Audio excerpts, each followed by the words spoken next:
মেম্বারে উঠলেন, বললেন আমিন।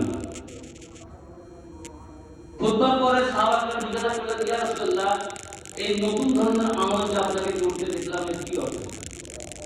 রাসূল বললেন যে জিবরিল আলাইহিস সালাম আসলেন এবং দোয়া করলেন যে ওই ব্যক্তি ধ্বংস হয়ে যায়, ওই ব্যক্তি ধ্বংস হয়ে যায়, তিনি ধ্বংস হয়ে যায় যে আমার নাম শুনলো আর দরুদ পেশ করলো না। আমার নাম শুনলো, আল্লাহ রাসূলের নাম শুনলো আর দরুদ পেশ করলো না। ওই মানুষ ধ্বংস হয়ে যায় যে রমজান পেল আর তার মাগফিরাত, বুঝলি ভাই, মাগফিরাত পেল। আর বললেন ওই মানুষ ধ্বংস হয়ে যায় যে বৃদ্ধ মা বাপকে তার জীবন দশায় পেলেন আর তাদের বৃদ্ধ মা বাবাকে সেবার যত্ন করতে পারলেন না, হ্যাঁ, তার সেবা যত্ন তার বিদ্যালয় করতে পারলেন না, সেই মানুষ ধ্বংস হয়ে যায়। তো যে দোয়া কেউ করছেন জিবরিল আলাইহিস সালাম, আমিন কে বলছেন, ভাইতে কোনো সন্দেহ আছে এই দোয়া কবুলের?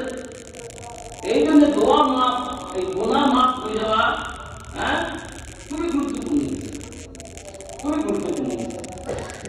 এর জন্য শর্ত হচ্ছে যে শিরক থেকে বাঁচা। এই জন্য শর্ত কি হচ্ছে ভাই?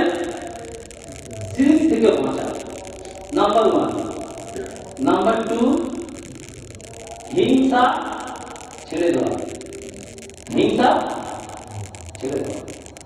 তো এই মাসের প্রথমেই আমাদেরকে শিরক থেকে, আল্লাহ থেকে কাউকে শিরক করা, আল্লাহর ব্যাপারে কাউকে শেয়ার করা, হ্যাঁ, আল্লাহর ক্ষমতার ব্যাপারে উদাসীন থাকা, না জানা অথবা ভুল বোঝা, সবই শিরকের মধ্যে, সবই শিরকের মধ্যে।